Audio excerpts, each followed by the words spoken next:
I just got out of a community meeting that has me so jazzed up. I am so reinvigorated, and I want to share about it with you.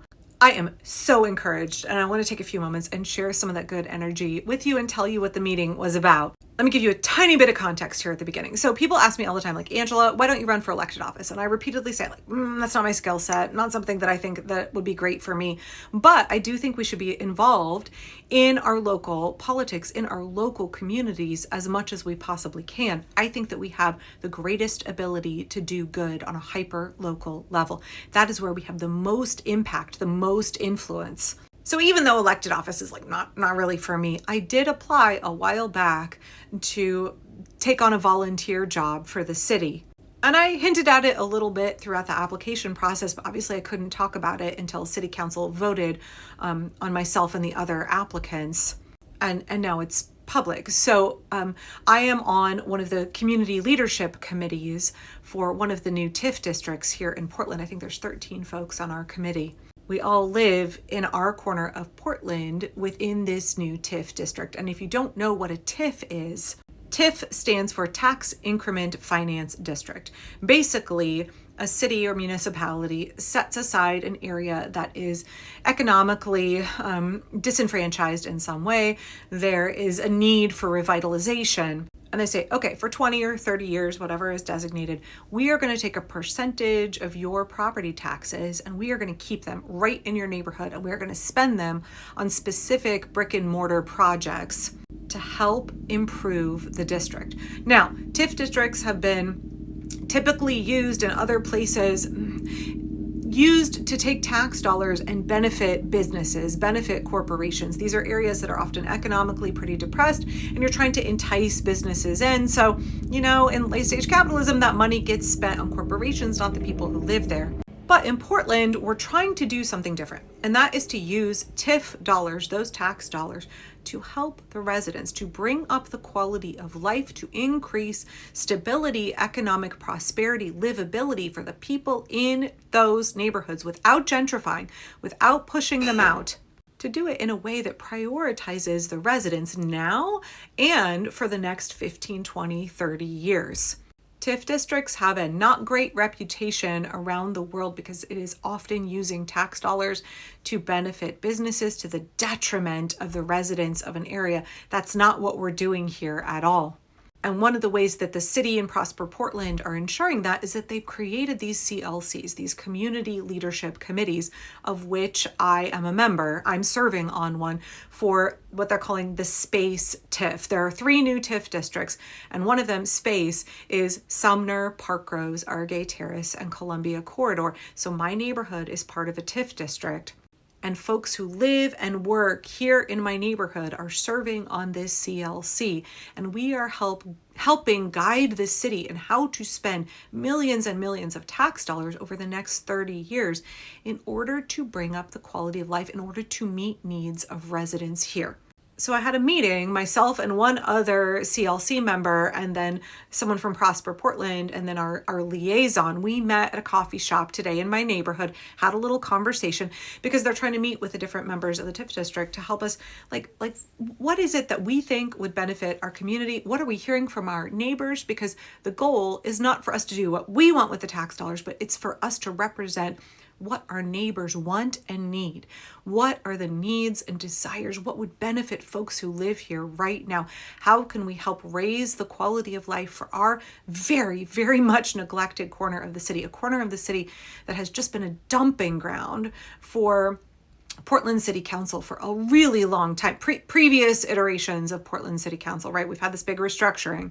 So a big part of the reason my neighborhood needs revitalization in the first place, needs support, is because not only are we a historically redlined neighborhood, not only are we one of the most diverse neighborhoods in Portland with a really high immigrant population, but also when the city of Portland did wrong by our historically Black neighborhoods in North and Northeast Portland, and those residents were displaced because of gentrification, a lot of Black Portlanders moved out to Parker's and Argay Terrace neighborhood. And one of the consequences of racism and gentrification is that when Black Portlanders were displaced to East Portland, all of the kind of economic disparity, all of the kind of things that were previously industrial projects and industrial land that were previously in North Portland, when those neighborhoods were gentrified for wealthy white Portlanders and kind of bougie Portlandia businesses, all of that industrial pollution, kind of all of the dumping ground projects, they followed Black Portlanders out to East Portland, right? The racism just followed those folks out here. The harm done to Black Portlanders was just multiplied, right? Not only were folks displaced from their homes, the neglect and mistreatment from the city just followed all of those folks out here. And the TIF district is a chance to help undo some of that harm, to help bring prosperity and quality of life that has been denied this corner of Portland for so many years. And the CLC, the Community Leadership Committee, is a chance for us to decide together, residents, people who live here and work here, what is it that we need? And it's not just our job to come up with what we want, right? We need to be asking what our neighbors want. What is it that the people who live here now need in order to have a better quality of life, in order to have more security and prosperity? What is it that they need and deserve? And the TIF money is going to go toward that. So this meeting today that we had, just to have a little casual conversation, right? We're meeting in these small groups and then we come together for bigger meetings as well. And don't worry, there's like data and research that comes along with it. But gosh, we had such a good conversation about how those TIF dollars could be spent here. And what we're hearing from residents and what people on the CLC feel is that we're just kind of sussing out, like, you know what, there's really a need for a community center. We don't have a community center in our corner of Portland. And what would it look like to use our tax revenue to have a space that works for residents, where our elders could go, and we could have multi-generational activities that happen, where the youth could play basketball, we could have karaoke nights, we could have a commercial kitchen, community dinners, people with cottage industries could use that commercial kitchen. We could have a tool library with sewing machines and power tools and things that people could utilize. We could have maker spaces. We could have a community garden. Like, what would it look like to have a functional third space in Parkrose and Argay Terrace? What would it look like to have that and help fill so many levels of need? Just make this a place where people want to live, people want to stay here. They feel that they have connection to each other. They feel that the city is taking their tax dollars and using them in a way that is meaningful and helpful. And to just have this conversation today gave me so much hope. Thinking like there are so many other good people in Portland, not just like regular residents, but also in city government who want to build a city, who want to make changes, to make amends, who want to use our tax dollars responsibly in a way that they should be used. Our tax dollars should be benefiting us, the people. I've just been feeling a little bit bleak, a lot bit bleak, looking at all of the things on a federal scale, right? Like this backdrop of this big federal picture of our tax dollars not being used for us, but being used for corporate greed, corruption, all of the programs and policies and necessary infrastructure that our tax dollars should fund. It's not happening on a federal level.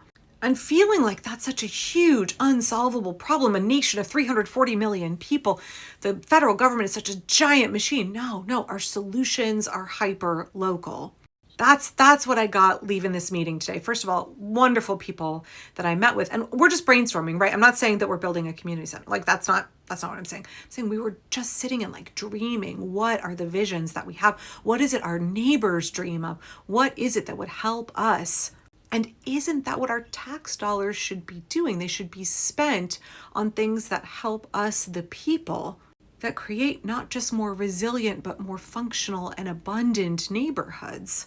I'm just so encouraged after this meeting, being reminded that there are good people meeting with good people who care about the same things you and I care about, that those folks are everywhere in every town, in every city, that people are still working for solutions. As Bill Mollison, the founder of Permaculture, said, though the problems of the world are increasingly complex, the solutions are embarrassingly simple. The solutions are hyper-local. We can do so much good right in our own community. One of the men in the meeting, that's what he was talking about. It was like, we have to focus on the youth who live here, on the businesses that are here. What can we do right in our own neighborhood? It all comes back to community. That's where the solutions lie. It lies in us, the people. It lies in the community that we value together. That's our way out of this mess and toward a more resilient, abundant future.